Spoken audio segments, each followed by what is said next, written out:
asalaamaaleykum mbokki Sénégal asalaamaaleykum mbokki internet yi maa ngi nuyu ku ci nekk sa tur ak sa sant di leen dalal jàmm sur ma chaîne YouTube Wes Show TV comme ni ñu koy faral defee chaque fois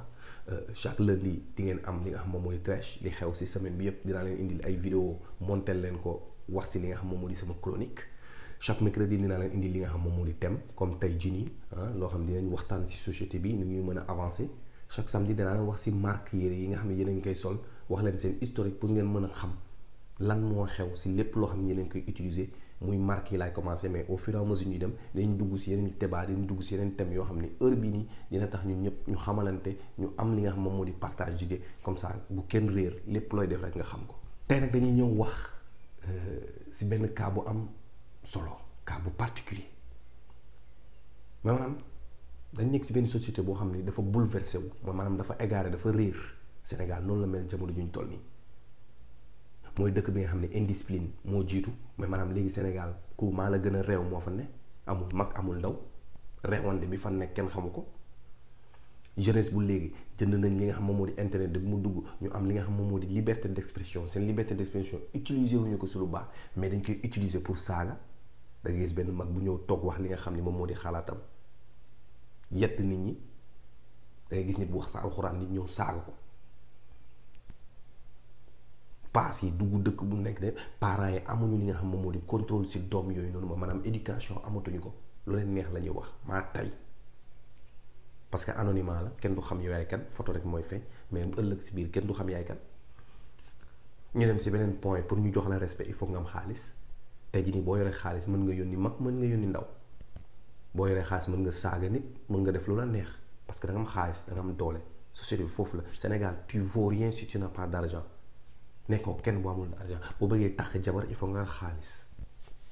foofu la ñu yóbbu société bi mais li gën a pire mooy distribution des rôles xàmmeetoo xale xàmmeetoo mag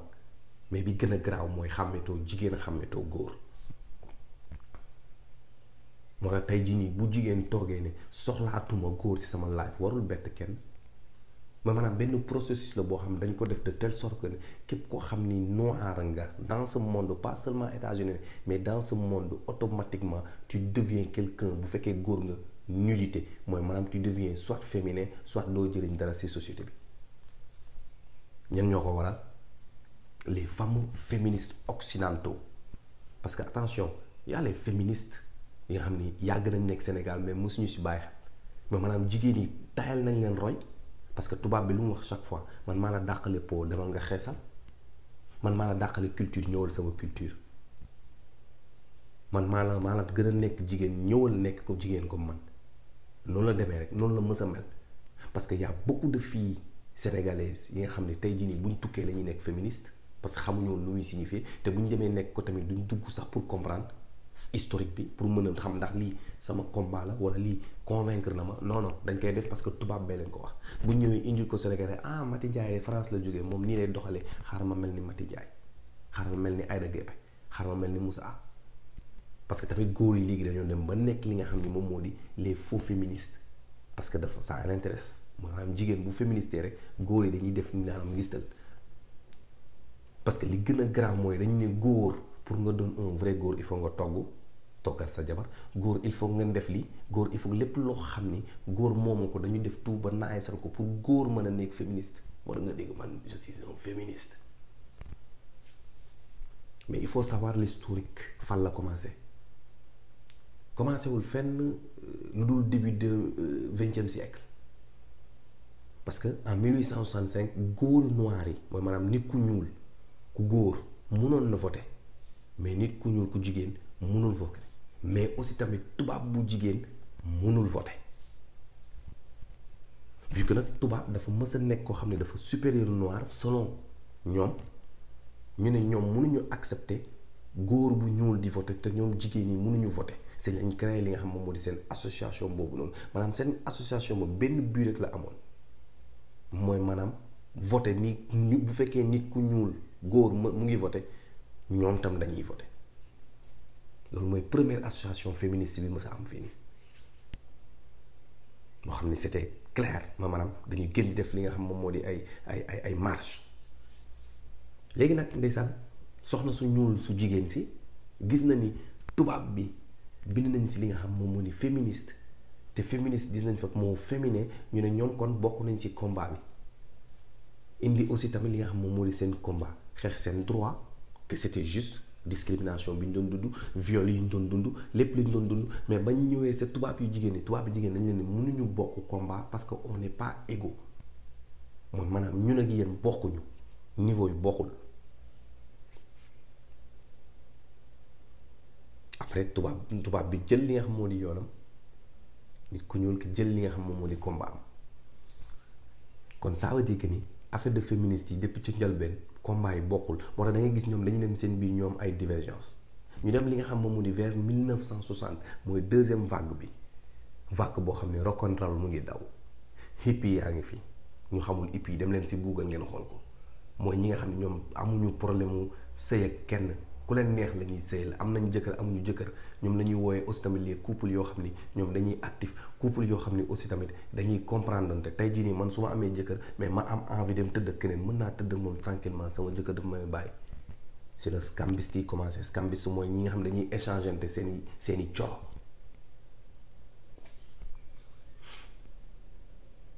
1960 boobu noonu dafa amul benn but bu précis boo xam ni moom moo tax ñooñu mooy maanaam féministes yi à part li nga xam moom moo di liberté sexuelle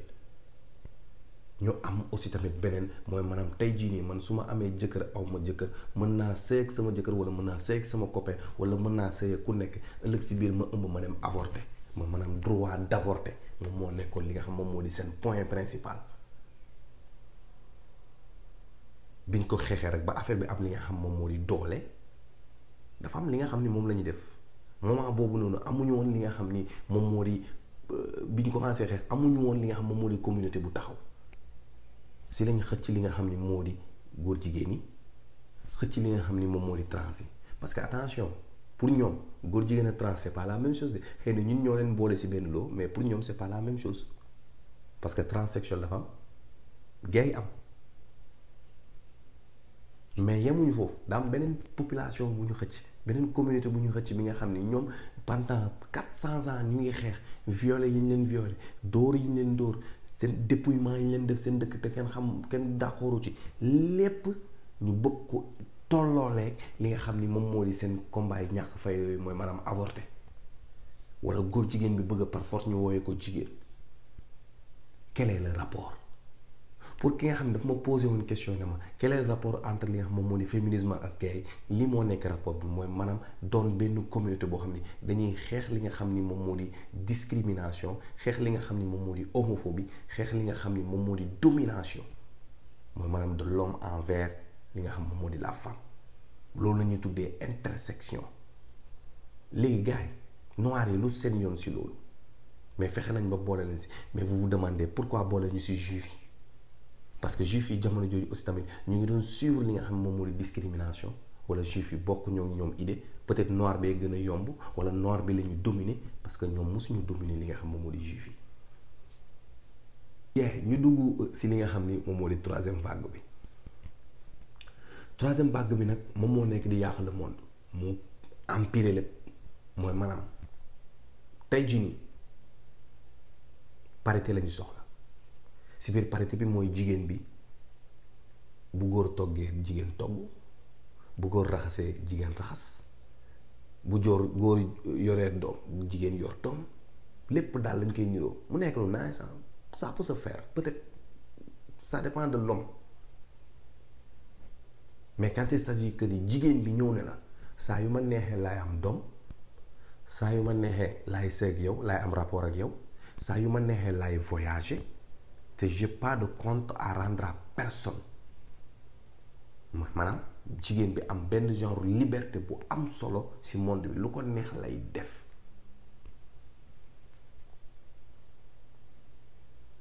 loolu noonu lan moo ko waral il faut savoir dafa am benn femme bu tudd Gloria Steinem benn journaliste la woon moom moo nekkoon li nga xam moom moo nekkoon couverture am mooy maanaam loolu la ko nit ñi xamee mais dafa amoon lu nekk ci suuf moo di lan mooy maanaam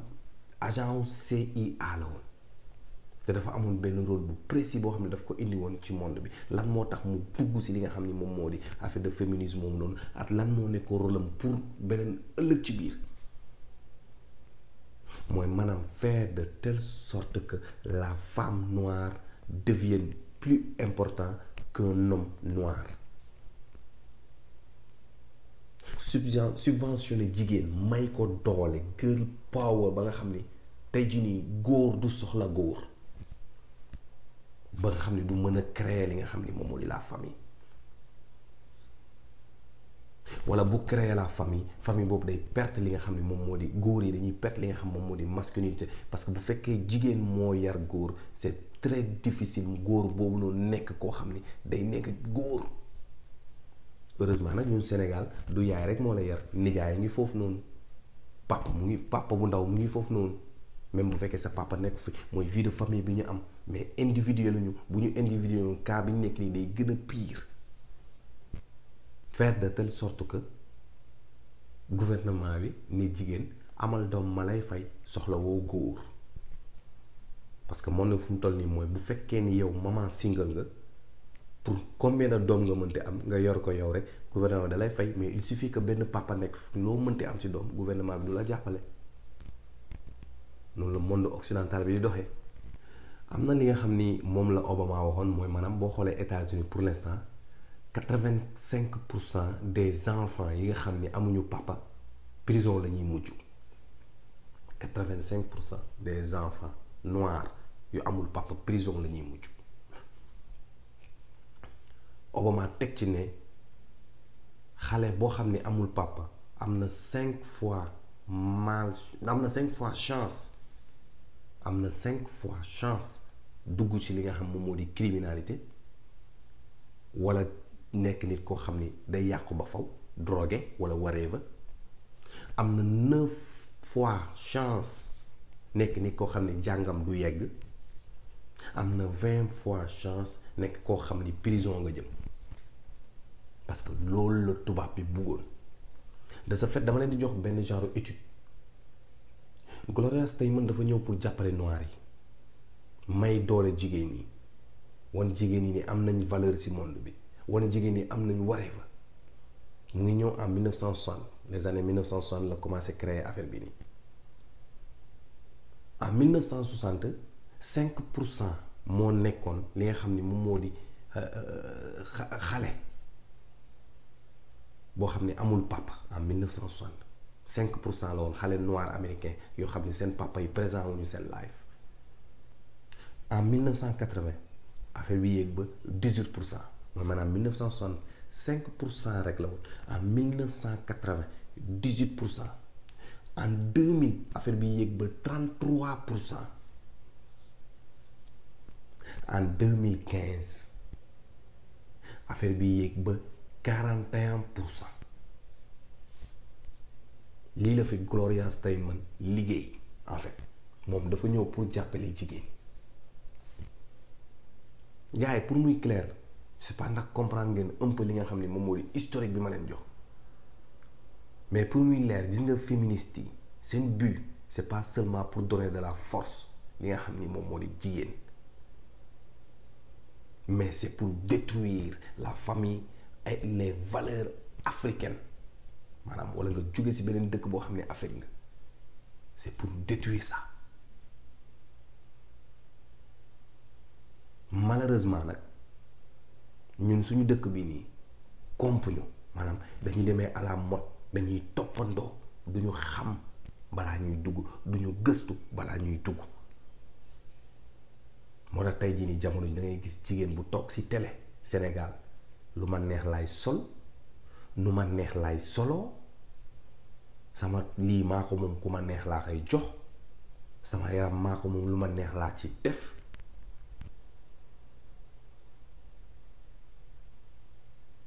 lii mooy Sénégal en tout cas gars yi xool leen bu baax fi ngeen teg seen tànk nañu delloo suñu bopp ci repère ya balaa muy trop tard buñ naree yar suñuy doom wala bu ñu bëggee yar suñuy doom ëllëg. en tout cas gars yi loolu moo nekkoon vidéo bi ñu joxante daje ci beneen vidéo King West la woon ak yéen. wasalaam. West Show, let's go nañ ko tëgg after coole ya. Aya si waaye matadi kasaramara awaga si waaye matadi kasaramara aya si waaye